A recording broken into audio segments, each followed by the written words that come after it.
কিনা বলেন? মাশাআল্লাহ। আমার প্রিয় ভাইরা, আসুন আমরা কাল বিলম্ব না করে মহাবিশ্বয় মহাগ্রন্থ আল কোরআন আল কারীম থেকে তাফসীর শুনি, যেহেতু এটা তাফসীরুল কোরআনের প্রোগ্রাম। আর কোরআনের প্রোগ্রামের একটা বৈশিষ্ট্য আছে, এখানে হট্টগোল করা যায় না।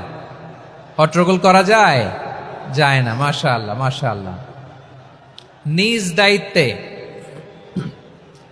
আইন শৃঙ্খলা বাহিনী থামতে বলবে, স্বেচ্ছাসেবকরা থামতে বলবে না। আপনি দায়িত্বশীল। আজকে আপনি হচ্ছেন এই প্রোগ্রামের হোস্ট, আমি গেস্ট। সো গেস্টের সাথে কি আচরণ করবেন আমি দেখতে চাই। সবাই ঠান্ডা হয়ে যাবেন, কোনো আওয়াজ নাই। মাশাআল্লাহ, এই তো বলার সাথে সাথে ঠান্ডা হয়ে গেছে। মাশাআল্লাহ, এই যে এদিকটাও আওয়াজ হচ্ছিল, এখন ঠান্ডা। মাশাআল্লাহ মাশাআল্লাহ, তাবারাকাল্লাহ। জি দেখেছি। শান্ত হতে হবে, শান্ত হতে হবে। আমি শুরুতেই হাত নাড়িয়ে শুভেচ্ছা জানিয়েছি আপনাদের। একটু পর পর হাত নাড়ালে আলোচনায় ব্যাঘাত ঘটবে।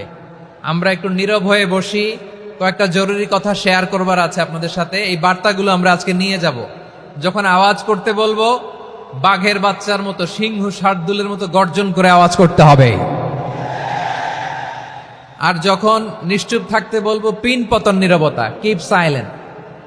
একেবারে এই তো। মাশাআল্লাহ মাশাআল্লাহ, very good, I love it, I like it, the Gen Z of Mymensingh. মাশাআল্লাহ মাশাআল্লাহ।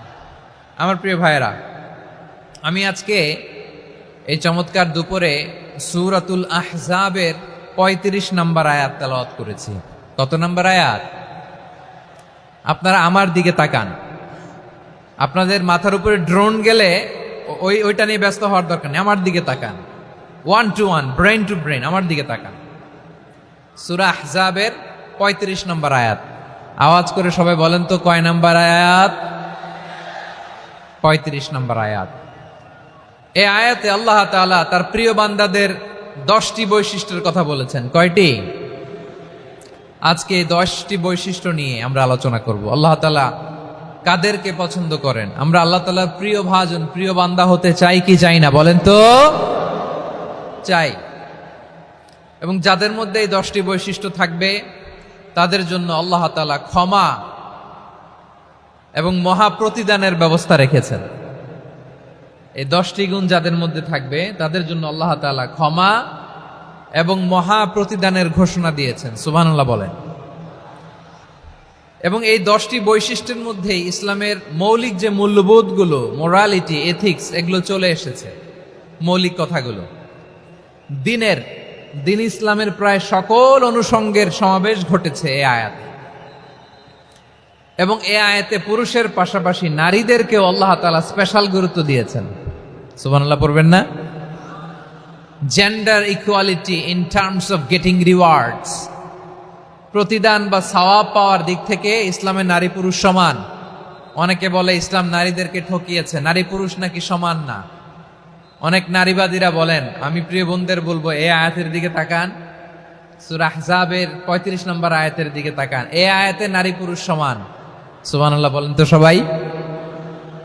Gender equality in terms of getting reward. নেক কাজ করলে সওয়াব পাওয়ার ক্ষেত্রে পুরুষ যেমন, নারীও তেমন। আল্লাহু আকবার। দান করলে পুরুষের যেমন সওয়াব, নারীরও তেমন সওয়াব। রোজা রাখলে পুরুষের যেমন সওয়াব, নারীরও তেমন সওয়াব। নাকি পুরুষ রোজা রাখলে বেশি সওয়াব, নারী রোজা রাখলে কম সওয়াব? হ্যাঁ, ব্যাপারটা কি এরকম?